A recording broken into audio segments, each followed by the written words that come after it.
ರಾಷ್ಟ್ರ ರಾಜಧಾನಿಯಲ್ಲಿ ಜೋರಾಗಿದೆ ರೈತರ ಕಿಚ್ಚು. ರೈತರು ಹೋರಾಟದ ಹಾದಿಯನ್ನು ಹಿಡಿದಿದ್ದಾರೆ. ದೆಹಲಿಯಲ್ಲಿ ಈ ಹೋರಾಟದ ಕಿಚ್ಚು ಹೆಚ್ಚಾಗಿದೆ.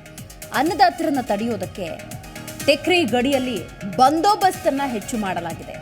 ರೈತರ ಬೇಡಿಕೆ ಈಡೇರಿಸಬೇಕು ಅಂತ ಹೇಳಿ ಸರ್ವಾಲ್ ಸಿಂಗ್ ಆಗ್ರಹಿಸಿದ್ದಾರೆ.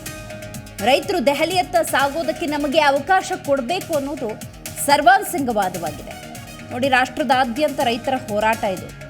ರೈತರು ಹೋರಾಟವನ್ನು ಮಾಡ್ತಾ ಇದ್ದಾರೆ. ಆ ಹೋರಾಟಕ್ಕೆ ಸಂಬಂಧಪಟ್ಟಂತೆ ಸರಿಯಾದ ರೀತಿಯ ಪ್ರತಿಕ್ರಿಯೆ ಸಿಕ್ಕಬೇಕು ಅನ್ನುವಂಥ ನಿಟ್ಟಿನಲ್ಲಿ ತಮ್ಮದೇ ಆದಂತಹ ಪ್ರಯತ್ನದಲ್ಲಿದ್ದಾರೆ. ಆದರೆ ಇಲ್ಲಿ ಆ ರೈತರನ್ನು ತಡೆಯುವಂತಹ ಎಲ್ಲ ಪ್ರಯತ್ನ ಕೂಡ ಆಗ್ತಾ ಇದೆ. ಅದನ್ನು ಕೂಡ ನಾವಿಲ್ಲಿ ಗಮನಿಸಬೇಕು. ಆಗ್ತಿರುವಂತಹ ಒಂದಷ್ಟು ಬೆಳವಣಿಗೆಗಳನ್ನು ನೋಡಿ ನಾವು ಹೇಳೋದಾದರೆ, ಟಿಕ್ರಿ ಗಡಿಯಲ್ಲಿ ಆ ರೈತರ ಹೋರಾಟವನ್ನು ಅಲ್ಲೇ ಹತ್ತಿಕ್ಕುವಂತಹ ಪ್ರಯತ್ನಗಳು ಕೂಡ ನಡೀತಾ ಇದೆ. ಅನ್ನದಾತರನ್ನು ತಡೆಯೋದಕ್ಕೆ, ದೆಹಲಿಯನ್ನು ತಲುಪೋದನ್ನು ತಡೆಯೋದಕ್ಕೆ, ಇವರ ಹೋರಾಟವನ್ನು ತಡೆಯೋದಕ್ಕೆ ಎಲ್ಲ ರೀತಿಯ ಪ್ರಯತ್ನಗಳು ನಡೀತಾ ಇದೆ. ನೋಡಿ, ಕನಿಷ್ಠ ಬೇಡಿಕೆಗಳನ್ನು ಮುಂದಿಟ್ಟುಕೊಂಡು ರೈತರು ರಾಷ್ಟ್ರದಾದ್ಯಂತ ನಡೆಸ್ತಾ ಇರುವಂಥ ಹೋರಾಟ. ಇವತ್ತು ಬಹುತೇಕ ರೈತ ಬದುಕು ಅಂದಾಗ ಕಷ್ಟದಲ್ಲೇ ಜೀವನವನ್ನು ನಡೆಸುವಂತಹ ಪರಿಸ್ಥಿತಿ ಇದೆ. ಹಾಗಾಗಿ ಕೃಷಿ ಉತ್ಪನ್ನಗಳಿಗೆ ಕನಿಷ್ಠ ಬೆಂಬಲ ಬೆಲೆ ನೀಡುವುದಕ್ಕೆ ಈ ಸಂದರ್ಭದಲ್ಲಿ ರೈತರು ಒತ್ತಾಯವನ್ನು ಮಾಡಿದ್ದಾರೆ. ಹರಿಯಾಣ, ಪಂಜಾಬ್ನಲ್ಲಿ ದೆಹಲಿ ಚಲೋ ನಡೀತಾ ಇದೆ. ಹಲವರ ಬಂಧನ ಕೂಡ ಈ ಸಂದರ್ಭದಲ್ಲಾಗಿದೆ. ಹರಿಯಾಣ, ಪಂಜಾಬ್ ಗಡಿಯಲ್ಲಿ 14,000 ರೈತರು ಮೊಕ್ಕಾಂ ಹೂಡಿದ್ದಾರೆ.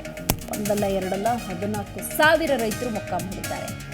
1,200 ಟ್ರ್ಯಾಕ್ಟರ್, 300 ಕಾರು, 10 ಮಿನಿ ಬಸ್ನಲ್ಲಿ ರೈತರು ಬಂದಿದ್ದಾರೆ. ನೋಡಿ, ರೈತರು ದೇಶದ ಬೆನ್ನೆಲುಬು, ಕೃಷಿಯಿಂದಾನೇ ದೇಶ, ಈ ರೀತಿಯ ಮಾತುಗಳು ಕೇವಲ ಭಾಷಣಕ್ಕಷ್ಟೇ ಸೀಮಿತವಾಗದೆ ರೈತರ ಬದುಕನ್ನು ಕಟ್ಟಿಕೊಡುವಂಥ ನಿಟ್ಟಿನಲ್ಲಿ ಸರ್ಕಾರ ಏನು ಮಾಡಿದೆ ಅನ್ನೋದು ಬಹಳ ಮುಖ್ಯ. ಏನೇ ಮಾಡಿದರೂ ಕೂಡ ರೈತರ ಬದುಕೇನೋ ಬದಲಾಗಿಲ್ಲ. ಹಾಗಾಗಿ ಈ ಹೋರಾಟ ಅನ್ನೋದು ನಡೀತಾ ಇದೆ.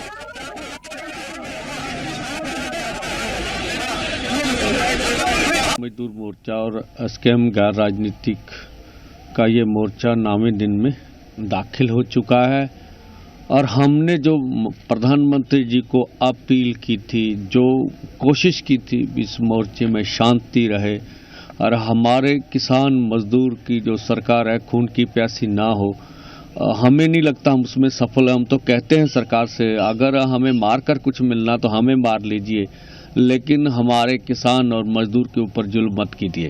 हम आज भी आग्रह करेंगे प्रधानमंत्री महोदय से, आगे आइए और इस मोर्चे का शांतिपूर्ण जो हल है वो करने के लिए आप एमएसपी गारंटी का कानून बनाने की अनाउंसमेंट कीजिए। तो इसके लिए इसके बाद इस मोर्चे को पीसफुली रखा जा सकता है, लोगों की जो भावनाएं उसको कंट्रोल किया जा सकता है। और पूरी देश और दुनिया जान रही है जो अत्याचार पिछले समय में केंद्रीय अर्धसैनिक फोर्सों ने किया है, देश कभी भी इस तरह की सरकार को माफ नहीं करेगा। जिस तरह से हरियाणा के गांव में पैरामिलिट्री फोर्सेस लगी हुई है और चप्पे चप्पे पे पैरामिलिट्री फोर्स गश्त कर रही है, तो हम कहते हैं हमने कौन सा जुल्म किया इस देश में? देश हमारे से बनता। हमने भी प्रधानमंत्री महोदय इस देश के नागरिक होने के नाते आपकी पार्टी को वोटें दी होंगी, आपको प्रधानमंत्री बनाया होगा और इस दिन की हमने कभी उम्मीद नहीं की थी कि हमारे ऊपर अब अर्धसैनिक फोर्स चढ़ाकर इस तरह से हमारे ऊपर जुल्म करेंगे। और हम कहते अगर आपको मांगे मानने में कोई समस्या आ रही है तो कृपया इस देश के संविधान की रक्षा कीजिए। आप संविधान के मुखिया हैं, हमें पीसफुली ढंग से दिल्ली जाने दीजिए और ये हमारा जन्मसिद्ध अधिकार है।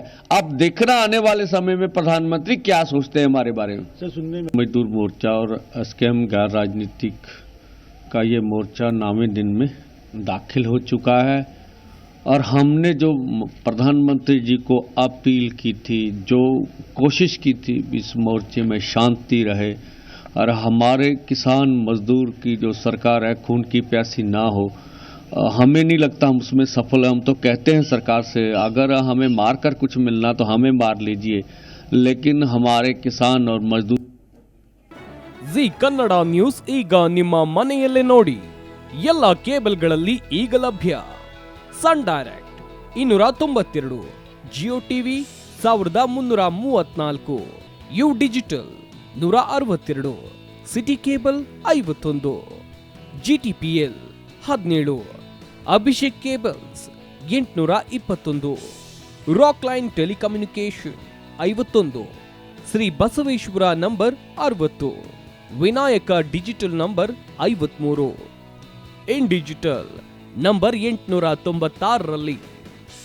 ನಿಮ್ಮಿಸ್ತದ ಜಿ ಕನ್ನಡ ನ್ಯೂಸ್ ನೋಡಿ ಆನಂದಿಸಿ.